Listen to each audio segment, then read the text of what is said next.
brainwave can only be seen a short distance from the body, but the heart wave, the heart signal, can actually be seen clear across the room with the right instruments. His heart signal had to go through those crystals to get out.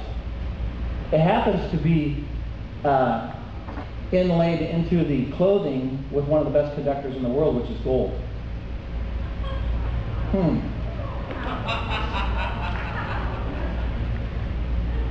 Pretty interesting.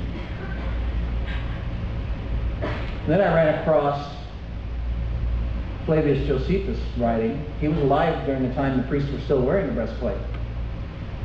He's known to give us he's one of our best historians of the Hebrew people back then. And this is what he says. From the stones which the high priest wore, there emitted a light. As often as God was present at the sacrifices, that which was worn on the right shoulder instead of a clasp, emitting a radiance sufficient to give light even to those far away, although the stone previously lacked that splendor. And he goes on and he says, here I'm about to relate something still more wonderful, namely that God announced victory in battle by means of the 12 stones worn by the high priest on his breast, set in the pectoral. For such a splendor shone from them when the army was not yet in motion, that all people knew that God himself was present to aid them.